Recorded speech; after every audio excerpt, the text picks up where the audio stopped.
So, welcome cocktail.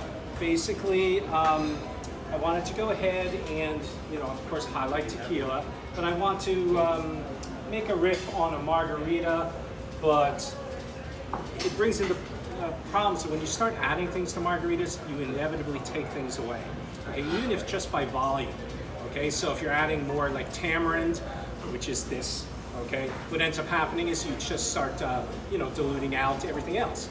And so what this is roughly about, did you do 2.5 or 3 for tequila? 2.5. 2.5 parts tequila, okay? 1 part simple, which was just a raw sugar, cane sugar. 1 part of a tamarind syrup that I made, fresh tamarind, boiled it down with some vanilla, and used some demerara. 1 part fresh lime juice. Now what ended up happening is every time I kept tasting it, what I always do is make a base. I made a base margarita with the product, okay? And it was delicious, 2-1-1, simple. And then I compare. And so I lost a lot of the, what I would call vibrancy, of the drink by putting the tamarind in, though it brought something else into it. So how do you go ahead and replace some of that like lime vibrancy? I made what's called an elixir. So are people familiar with elixirs? It's okay if you're not. Basically we're talking about making something like better living through chemistry. So I took bulk malic acid, bulk citric acid. I mixed the citric acid to like 6-1 with malic acid, and then put in microplaned lime. And I have tasters here, which you can. Actually, I'll pass it around. This is the lime elixir. All I ask, obviously, in these days is don't touch the dropper churning.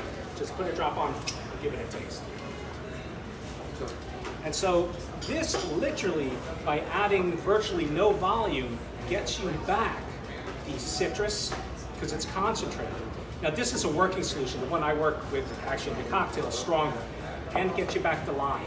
So you get the essential oils. So this is what we're going to be talking about. It's like, how do you approach a cocktail? How do you balance a cocktail? And the ideas of what's good to add and what ends up being taken away. And yeah, that's me. The current VP, I was the past VP with Rob when we first founded the chapter, so we're back. And I want to say a bit of the science behind the craft, because there's so much science behind here. Everything, this is what I like, it's coming from the outside, not being in hospitality. Cocktail culture has sociology, it has history, it has science. And so this is just a bit. Initially I got a little ambitious, and I was like, I'm going to do mouthfeel, I'm going to do this, I'm going to do textures, and that would be like a multi-day course. So this is what we got. It's touching on a number of different concepts. So let's talk about the lime apocalypse. Who remembers the lime apocalypse? Hopefully many people do. It's about 4 or 5 years ago. Acids. Characteristics of tropical juices, because I put tropical because remember, not all juices we use in cocktails are citrus juices per se. Pineapple is a tropical juice, but it's not a citrus juice. And sensation of perception of balance. So I'm going to get you starting thinking right now. Everybody has an idea of what a balanced cocktail is, and especially when they taste it. But if you had to put it in words, how would you define what you need to do to get a balanced cocktail? What does it mean? We have a more intuitive understanding. If you had to explain. So, memories of the apocalypse. So, I've lived all around the country, and Colorado, we didn't have so many fresh limes. We get some coming in from California and so forth. Come to Southeast Florida, it was amazing at the variety of the freshest kind of fruits you have here, and insanely low prices. So this is 4 or 5 years ago, but these prices still pertain today. I bought just at Food Town, if you guys, actually I went to Presidente, but I also went to Food Town. At Presidente, it was 10 for a buck. That's great. But these are all real prices. Sometimes you find them for 15 for a buck, okay? Sometimes 20 for a buck. The best I ever found was 30 for $1. 30 limes for $1. I'm buying limes out of compulsion because I can't stand to not buy them at that point. I have $3. Give me 90 limes. you know, and try to do oleosaccharides and, you know, juices. I don't know, lots of smoothies. But the lime apocalypse came, and we're not going to talk too much about that. That's not the topic. But there was a reason, you know, numerous reasons why limes weren't made available, including Mexican drug cartels that ended up, you know, controlling the supply. And all of a sudden, for the establishments that were dependent upon citrus, we're talking about $1.50 a lime. And now it becomes a matter of survival. Because, you know, how can we make our businesses still be profitable and yet, you know, be paying exorbitant fees for a lime? You have to start, you know, it's always nice to consider the economics of waste and just conservation in our world. But when it's at this price, you have to say, how can I get the most for that lime possible? Past juice, you know, what can I do with the rinds and everything else? So, what did we realize from the lime apocalypse? So, well, necessity is the mother of invention, but invention, if you don't just live in the moment, also can just be rediscovery. Because back in the medieval times, in Europe, you did start seeing limes and citrus fruits coming into the economy in the writings. But still, you know, they weren't plentiful and they probably weren't cheap. People who got pineapples in England would put them on their mantelpiece just to show how rich I am, that I can afford a pineapple. And they keep it there till they rotted. You know, it wasn't a matter of consuming it. So they had that as part of their normal, like, how do I get the most out of my citrus fruit? So what is one technique that comes back from way back in the old English times where people would use the rinds of their citrus fruits to try to preserve that flavor and use it again in a particular drink, type of drink that David Burchard knows? So can you think about a technique that someone would take to use rinds to save that oleosaccharides? That's right. So oleosaccharides, which is basically, sounds very fancy, but oleo from oil and saccharin from sugar. You take the rinds, you cut them up, and so you can have something here for you guys to look at and you can play with. If you have sugar and rinds, you can make your own little oleosaccharide to take home. Just a mini thing just to have fun. But it pulls out the oil through osmosis into the sugar. And back then, you know, it wasn't about what makes the best cocktail. It was about how do I preserve things. So now you save all this delicious, so much flavor of citrus comes from the rind. Okay, not even so much from the juice per se. It has its own characteristics, but so how do we save this? But how do we save this without refrigeration? Okay, so things like heavy sugar contents did that. So they could put something heavily sugared, tasted like limes that they used all the juice from, and still continue to use it in the drinks, most notably punch. You know, oleosaccharin is a primary ingredient in punch. So there's limited shelf life of citrus juices, and so again, how do we go ahead and get the most out of our products? Because who knows how much we can afford for how long? And of course, the very real problem, the economics of waste. You know, if you have all these things you can be using in your business, you know, and you can be, you know, basically functionally recycling them into food product, why not? So what techniques can we use to increase shelf life and cocktail consistency while decreasing waste? So acids. You know, we tend to think, or often people think about, acid is a basic topic. Lemon acid, citric acid, you know, but there's all different kinds of acids and mixtures of acids in citrus fruit. So why don't all acids from different citrus fruits taste the same? Okay, so this is the kind of thing where you take the hard chemistry of, you know, normality, molarity, you know, all these ppAs of acid constants, nothing that most people ever want to remember again. Food science, you know, very hard too, can't be, and physiology. And then people taste it. And we're walking through this, kind of filtered through this fuzzy black box of our brain. And then we're looking for terms, you know, and it's always hard, like the best things, like when you taste wine and you have all these different terms. There's like ammoniacal, you know, farmyard, all these different kinds of things. You have to put a feeling to it. You know, that makes it a little more difficult. And so that's what we come down to finally, how we perceive taste. So here are different kinds of acids that you can find in our fruits. Commonly, of course, citric acid and citric fruits, citrus fruits. These tend to be, and each acid has its own flavor characteristic, past just tartness. And we have tasters too. I'm going to pass this around, like we did before. So in that elixir that I gave you, there is, so we have malic acid and citric acid. Okay, so they're two different acids, do the same kind of thing as tasting. So fruity fresh for our citric acid, malic, green and tingly. Succinic acid is another acid we tend to find in our citrus fruits at a lower level usually. And that's kind of bitter, salty, and kind of almost amino, like umami. Okay, so umami, Japanese word, closest thing in kind of English translation is savory. And then we all know the vinegary-ness of acetic acid, and we might even use it in our shrubs. Ascorbic acid, which on the palate, you almost have to taste it and say, oh yeah, I see what you mean. Hard, where it's like, ooh, okay. Lactic acid, you can get that in some of the Belgian beers, for instance, and different products. It tends to be a very clean acid, more like pure sour and tart. And tartaric acid, which is a hard acid, we don't use that so much, but cream of tartar that people use often, like if they want to whip something up into a foam, that's that type of acid. And then we also have to consider the carrier effect.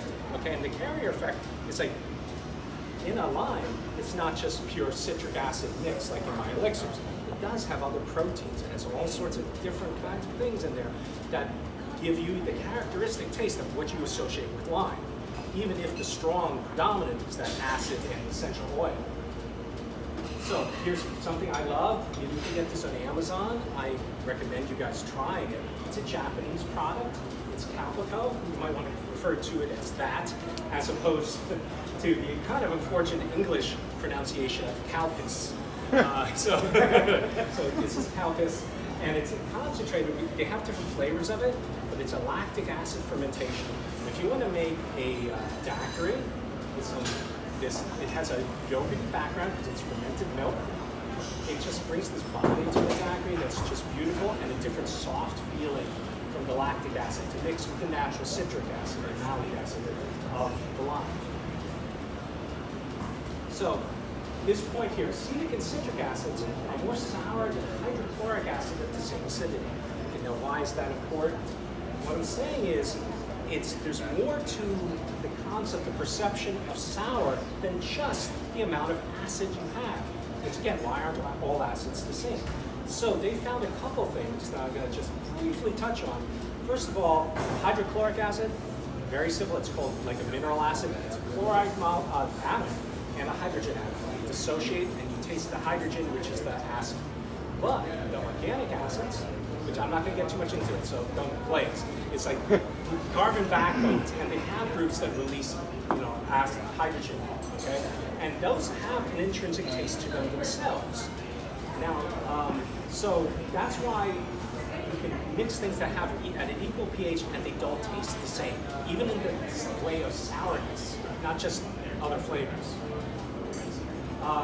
Now, sour is the most commonly associated taste with acids, but there are the non-sour tastes that can be bitterness, saltiness, and astringency, as to mention 3. Now, again, this gets to that kind of almost wine tasting thing of how do you articulate what you're experiencing. Does anybody, I read the science about this after I thought what astringency was to me, and it made sense. But does anybody want to volunteer what they think astringency might be as an mouthfeel experience? Is it like a lingering taste? Yes, that's important. It's a lingering taste, almost on surfaces. So even though it is, for me, related to like a bit like bitter, and a bit like tart, for me, it's this lingering thing on surfaces. And why would that be? Let's see.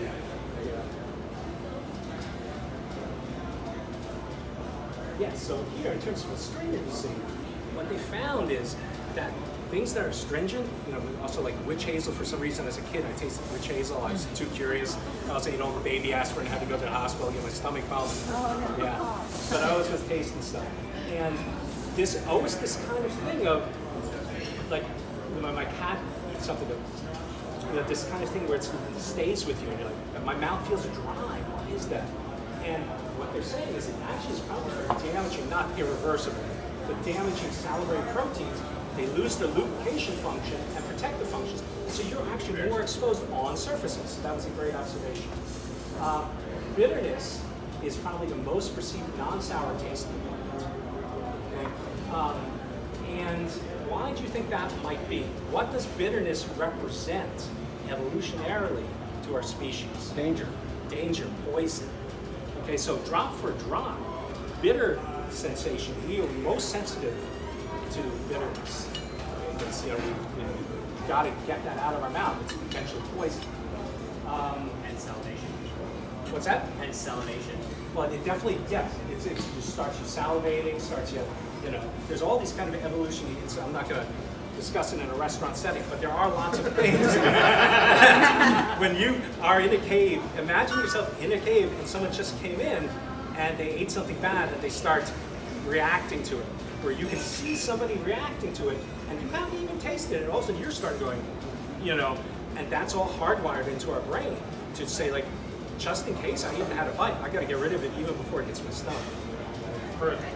So all of this, why we perceive things, is evolutionarily based. So we have a greater perception of the relative sour taste intensity of citric acid solutions versus hydrochloric acid solutions at the same level. That's what I said before. It's going to say, I think, in the next slide. Take-home message. There is no simple relationship that exists between sour taste intensity and acidity, or pH. I took pH out because I don't want to freak people out. Things like that, new terminology. Acidity. And at least one specific sour taste receptor has been defined. So it's not just basically more sour I put in, it's necessarily going to be more sour. More acid I put in, it's going to be necessarily more sour than something else. It's complex. And luckily, we get to play with it. We get to just put it in our cocktail and taste it. Jeff's going to get real geeky and like go into science of all this, which he's amazing at. And then afterwards, we're going to see the practicality of it, where it all comes together and actually get the taste and understand why more. Yeah, we're going to try to put some little wet lab aspects into this, an experiential kind of portion. So now, most non-molecular oriented bartenders aren't using microscales to mix up hard chemicals to put into their cocktails. Though as you get craft and higher craft, yes, you are. And we're talking about things like elixirs and citrix, okay? And that's, again, as it goes around, I hope it makes it all the way around, the lime elixir and the acid solutions. Again, just if I didn't clarify, that's literally me taking water, a bag of hard chemical powder, citric acid, malic acid powder, with a 6-to-1, and then for the lime elixir, microplaning in the rinds from limes and swirling it. And again, how long did you leave your infusion for? 3 weeks. No, 5 minutes, 2 minutes. It's just like the more you put in, the more you'll extract quickly. And that's at room temperature extraction, where you really preserve your aromatics. 20, okay. I didn't know the science thing. And so the physical characteristics of the various tropical juices will most likely have to be considered on a per ounce basis in a bar thing, So that's important. Why is the per ounce basis important? Because, again, you have a beautifully balanced cocktail. Now I want to put 1 ounce of tamarind stuff in. Okay, what ends up happening is that 1 ounce has now diluted out everything else, okay, and affected it. So I just want to show you this, not to memorize anything specific, but here we have different juices. And you can see our juices that tend to taste less sour, of course, tend to have less acid, okay, total acid and sugar. They also have a lot more sugar, okay, and that sugar effect, as we'll see, actually suppresses your perception of acid flavor. And then lime, on the other hand, have a lot of acid and a little sugar. And then this just is here to show you that there's different kinds of acids. Not to memorize, but if you look at something like your lime, most of this is citric acid, okay? Then we have malic acid, and then we have some succinic acid. Just, again, remember, different types of acids. And if you want to get into the elixir thing, it behooves you to try to understand what the balances are of these different acids. But you can Do me a favor, when you say elixir, because I'm still confused. Okay, What's the difference between elixir? Are you getting there, or? Yes, I am. Okay, sorry. Just slowly. So here's succinic acid. That's the one that is almost the more umami. Okay, so that's where we want to go ahead and understand why we're getting different flavor characteristics from different juices. So the term organoleptic sounds very fancy, but as you start going to more like of these Portland cocktail weeks and Tales of the Cocktail, they'll start using this term. And it's a real kind of nice shit can term to say everything that affects your perception of this substance, organoleptic. So it's not just taste, and we know certainly smell affects taste, but literally the things that we go into presentation in cocktails, sight, touch, and mouthfeel, all of these things that are important in your organoleptic perception of cocktail. So again, not to be memorized, but this is usually in the realm where we're dealing with. Okay, we're dealing with our fresh citrus, and that has these kind of nice flavors, fresh citrus flavors, citrus fruits, but also some herbs and fruity sweet. With the esters of banana, apple, and people will sometimes use the term esters, like banana esters. And then all through other things we use potentially in cooking and sometimes in cocktails. So in our citrus fruits, where are the flavors located? Obviously juice has its own flavor to it. But I don't know if everybody realizes how much of the juice that they drink, the flavor is actually coming from the peel, the essential oils, the oil-rich peels. Okay, and then there's the pith, which is that white part in between them. So juice and peel share a lot of similar flavor compounds, but the juice has its own unique esters, so it has its unique flavor. And the peel, though, is much higher in those terpenes that we talked about just before. These oils, kinines, and limonene. Now, pith. You guys have a plate in front of you with 3 pieces of pith? Lemon on the left. Okay. So, what is the common perception of how pith tastes? Bitter. Bitter, right. Have you ever tested it? No. Okay, you're going to test it now. So, in this situation, try, on the left is lemon. Give it a bite. Bite it? That's actually what Yeah, you do. bag of what lost. How bitter is it? It's like, oh my God, that's so bitter? No. No. So there's your first debunking, that lemon pith is bitter. Next one is what? Blood orange. Blood orange. We had. Literally almost nothing. So, pith from oranges, oh my gosh. Try the last one. This is grapefruit. Okay, that's bitter. Hell, that was fun. So, you need to know your citrus fruit to know how to use them properly. So, grapefruit pith, bitter. Lemon lime, don't worry about it too much. I learned. Okay, organoleptic characteristics. There was a, I should have gotten that. There was an experiment done at Tales of the Cocktail where they took one of these rotary juicers that spin. Okay, you just go like this and get the juice out mostly, and a compression, the hand press, which I love.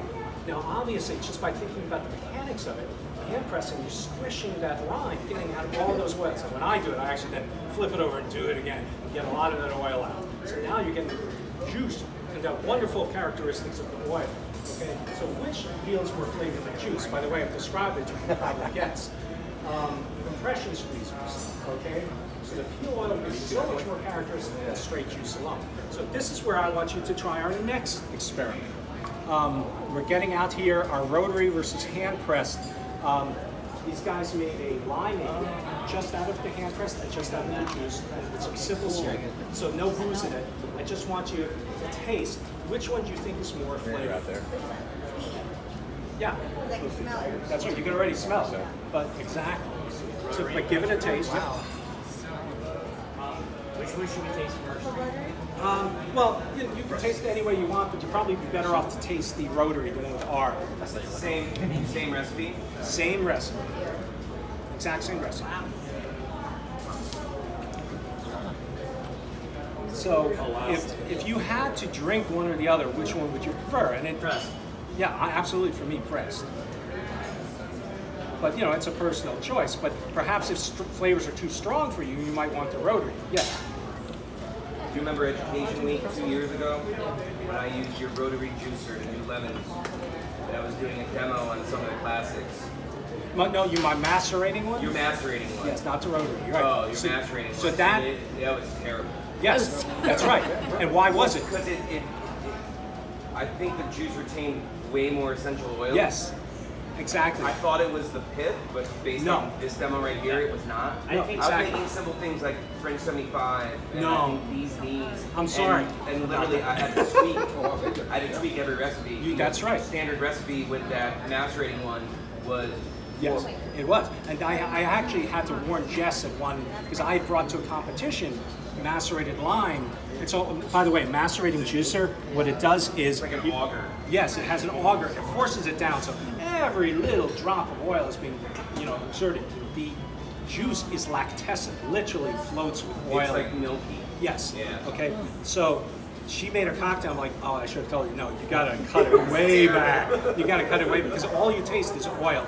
Yes. It's a good thing everybody left. Sorry, man. Rob, Yeah. Susan, I forget who else.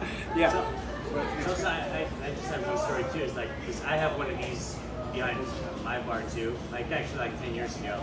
And I always told the bartenders not to push it down all the way because they're going to get the bitterness out of the pith, and that's just been debunked.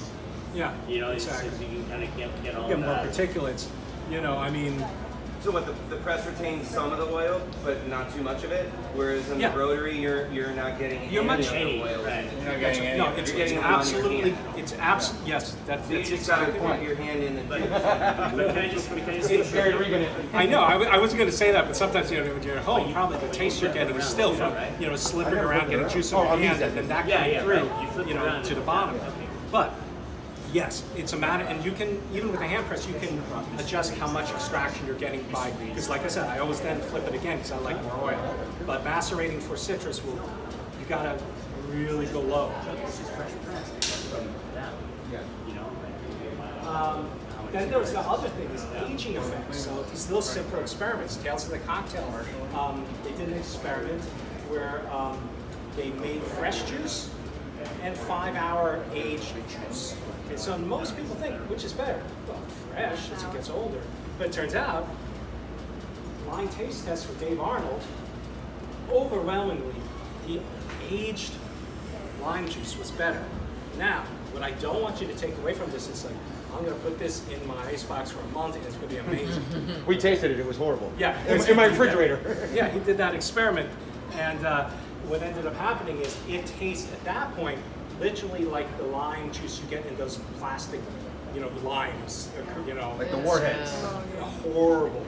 And that's exactly what it is. If you end up getting older lime juice and you still want to use it, freshen it up with a little microplane and some of lime zest, okay? You can salvage it. It's still not as good as fresh, or when we're talking about aging, just putting a cover on it, 6 hours. Now, why would that be? I could ask people, but it wouldn't be obvious necessarily. Interestingly, the second best thing was rotary extracted 5 hours. So really pointing to the fact that 5-hour aging does significantly add something.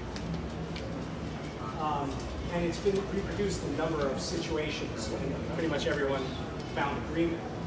So why? First of all, the primary reason they speculate is enzymatic bittering. So what happens is to get this conversion more of limonene through time, where it gets activated, oxidative bittering is what it's called. There's also changes in volatile aromatic compounds. Okay, sure, everything changes with time. Maybe better, maybe worse. But no change in that acidity and no significant change in the kind of direct effect of oxidation flavor. So this is just a little thing to remember. It's basically brings up the concept of the first concept of what's a balanced cocktail is, and what does balance mean. So why do we add bitters, to a cocktail? Probably the first thing people would think would be, well, I want more flavor. And sure, especially a number of the preponderance of bitters out there, a lot of them are just almost more flavored than bitter. Oh, chocolate is and that. Okay, that's cool. But the true bittering compounds have a reason why they end up balancing drinks or rounding out the drink. I did want to show you this. This was just from, he's great, Kevin Liu. If you want anything, and I'll have references at the end to take pictures of, but Kevin Liu gets all into the science of mixology and so forth. And this is what they found, and it's a bit subjective, but certain things can actually last quite a while refrigerated and still be used, even if they are degrading over time and need to freshen. So other ones like orange juice, you really just need to use on the spot. Other things you can say for, certainly for quite a while. So what makes a balanced cocktail? Can somebody describe what a balanced cocktail is? Okay, so that makes sense in a very balanced way. Like I think about like guacamole. If you put too much salt, you put lime in it. Right. So why isn't it that if you just keep adding more flavors that it just doesn't get stronger necessarily and stronger in flavor? Have you ever experienced that thing where, okay, I have something that's very tart. Now I added sugar. Not only does it taste sweeter, but it doesn't taste as tart anymore. Okay, it's kind of a weird thing. That's because of how our brain perceives things. It has hierarchies of perception. So, as we'll see, evolutionarily, there are things that our body needed to perceive more strongly than others.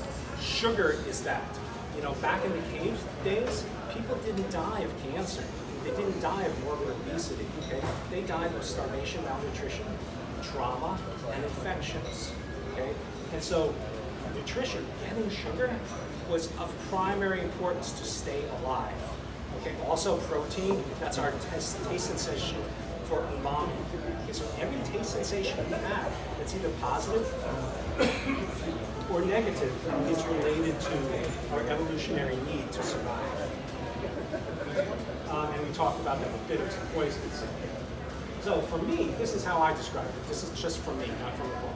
Taste suppression, how different flavors suppress each other, and how organoleptic characteristics harmoniously vary on the palate. So, this is a lot to look at, and it's obviously very small, so I don't want you to look at it too much. But all I want to show you is that each one of these is your primary sensation: sweetness, saltiness, sourness, and bitterness. I don't have one for umami. Okay? And what happens is, this is like the first thing is like only sugar here for sweetness. This one is only like salt for saltiness. This is only citric acid. This is only like a bitter compound. What ends up happening is if you take, for instance, let's do sourness, citric, and you add sugar to it. This column, my word is sugar. Boom! Your sensation of actual sourness drops dramatically.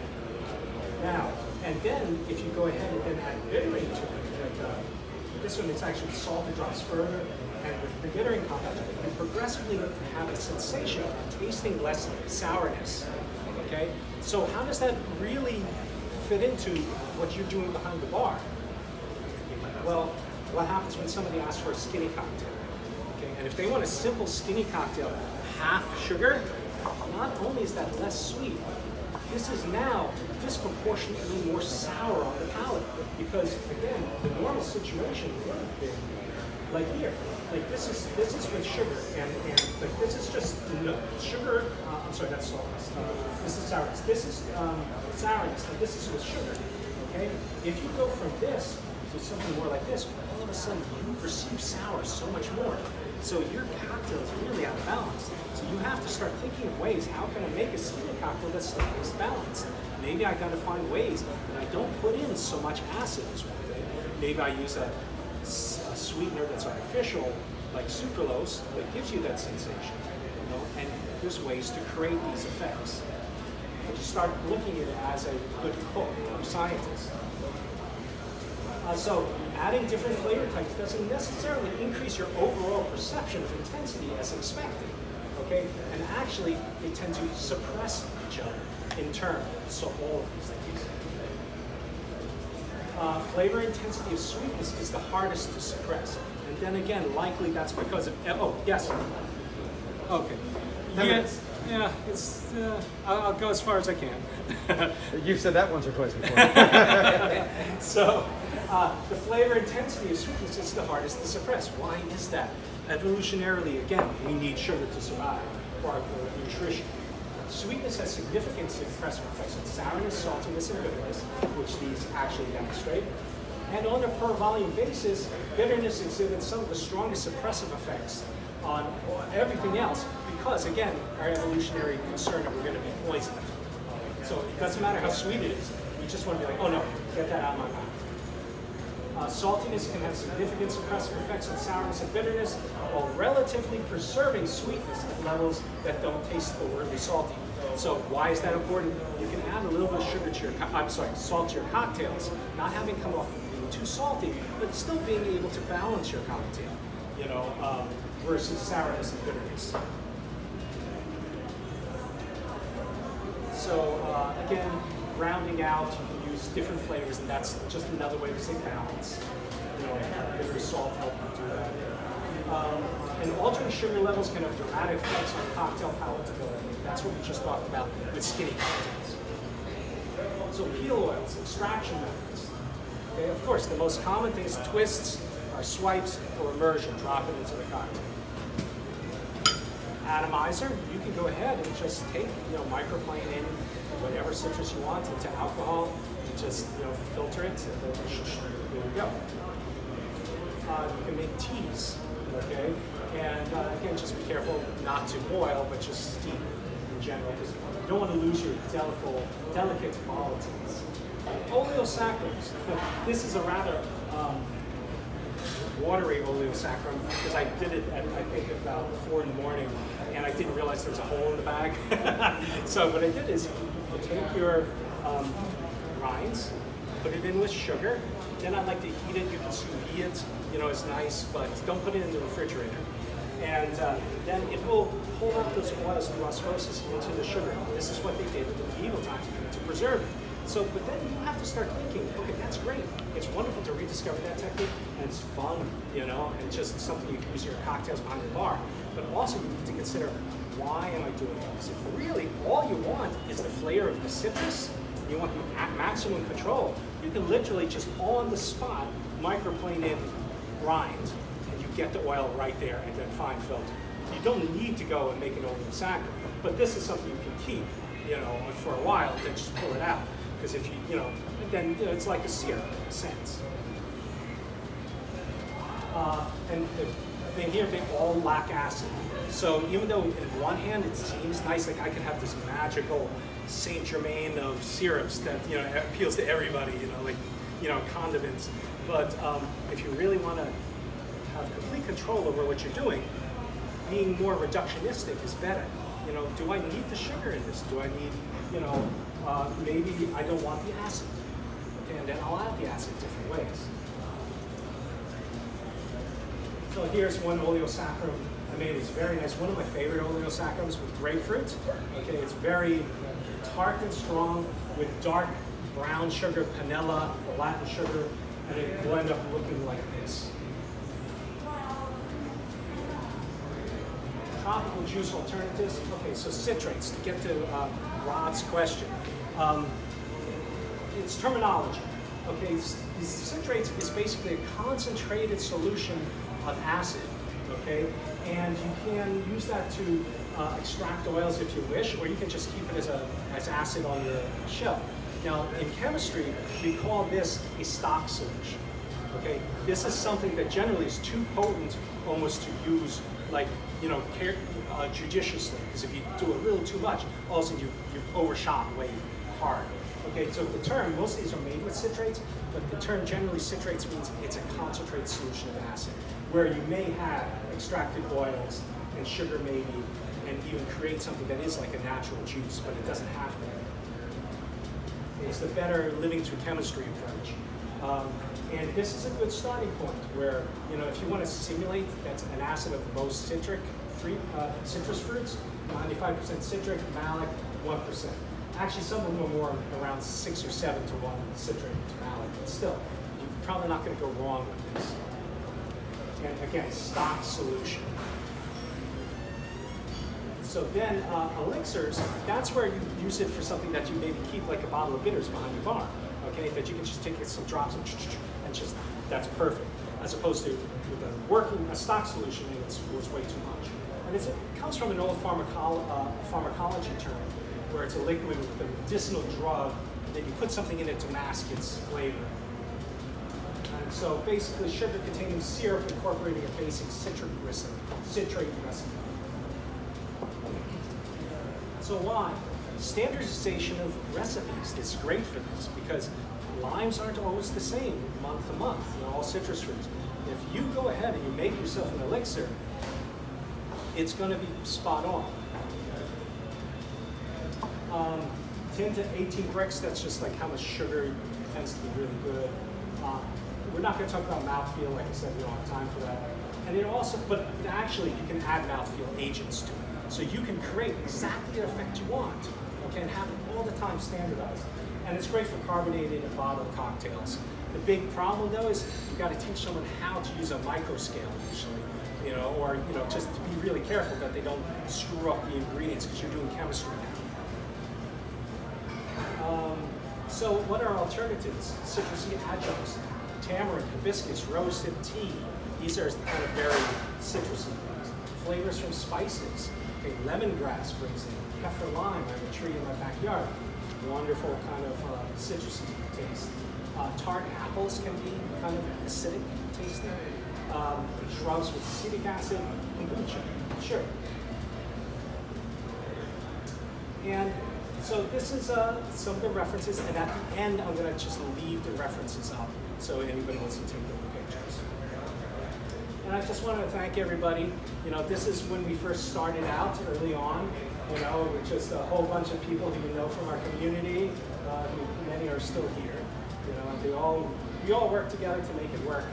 And this one, I asked for more pictures. I didn't get all the pictures, so this is what we got today. We're going to repopulate this one, and we got Megan, and here's Alex, oh, we didn't have Jules in that one, sorry Jules. And then John and Josh from the band, and Rob. And then you don't just make great cocktails, make great events. Yeah. So, don't applaud yet. I'm not done. So premature. Hey, I got at least 20 more minutes. And I also want to thank, as an enthusiast, I just want to thank that the inclusiveness of this community, and don't leave your enthusiasts out. They often have something to contribute.